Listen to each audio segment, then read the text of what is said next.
বন্ধুরা, আমি করবি পান্ডে আমার ফার্স্ট ব্লগে আপনাদের স্বাগত জানাই। তো আজকে হলো রবিবার, আর আমি আজকে সারাদিন কী করব সেটা তোমাদের সাথে শেয়ার করব। তো তোমরা প্রথম থেকে শেষ অবধি ভিডিওটা দেখে যাও।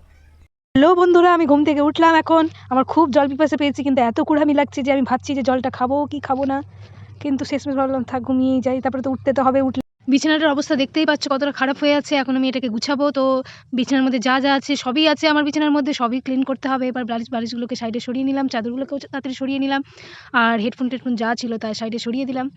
এরপর যে বেড কভারটা আছে এই বেড কভারটাকে সরিয়ে দেবো। শুধু একটাই বেড কভার না, আমার বেডে দুটো বেড কভার লাগে, তো এটাকেও সরিয়ে দিব।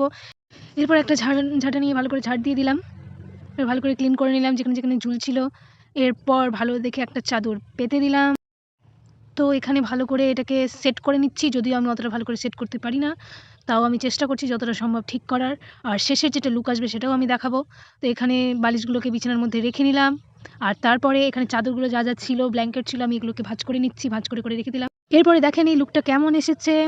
বিছানা ঝাড়া তো আমার কমপ্লিট, এবার ঘরটাও একটু ঝেড়ে নিতে হবে। তো জানলাটা ভালো করে ঝাঁটা দিয়ে ভালো করে ঝেড়ে নিলাম, তারপরে যেগুলো কোনা কোনা থেকে একদম ঝাড় দিয়ে দিলাম। তারপরে আমি চলে এলাম ছাদে। তো আমি রোজ সকালে ছাদের মধ্যে জল দিই, তো এখানে আমি জল নিয়ে নিচ্ছি, ভর্তি করে নিচ্ছি। আর এরপরে আমি ছাদে চলে এলাম। এরপরে ছাদে যত কটা গাছ ছিল সবগুলোর মধ্যে 1 মগ 2 মগ করে আমি জল ঢেলে দিচ্ছি। তো এখানে অনেকগুলো গাছ আছে, তো একদিন তোমাদেরকে দেখাবো যে এখানে কী গাছ রয়েছে। তো আমার জল ঢালা কমপ্লিট, এবার আমি নিচে চলে যাবো।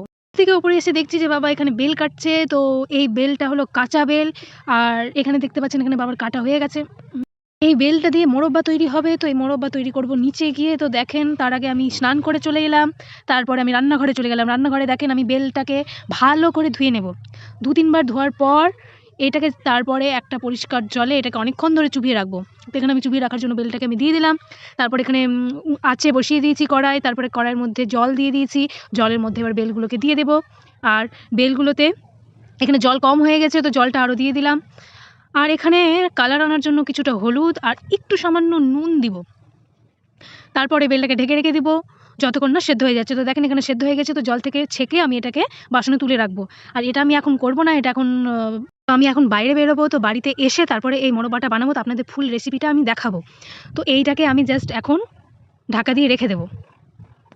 এরপর আমরা বেরিয়ে পড়লাম বাইরে একটু ঘুরু করতে, কারণ রবিবার না ঘুরলে তো নয়।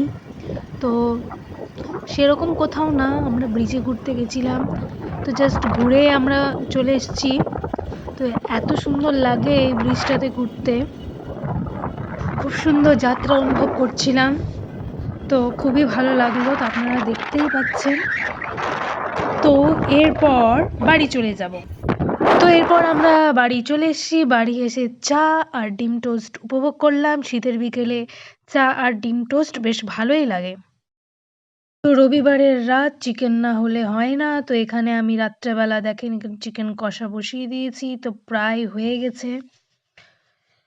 আমি ভিডিওর শুরুতে বলেছিলাম মোরবার ভিডিওটা আনবো, কিন্তু আজকে আর আনতে পারলাম না, তাই এই অবধি আজকে ভিডিওটা শেষ করছি। তো আপনাদের কেমন লাগলো অবশ্যই কমেন্ট করে জানাবেন, ভালো লাগলে অবশ্যই শেয়ার করবেন। মোরব্বার ভিডিওটা আপনারা নেক্সট ভিডিওতে অবশ্যই পেয়ে যাবেন। টাটা।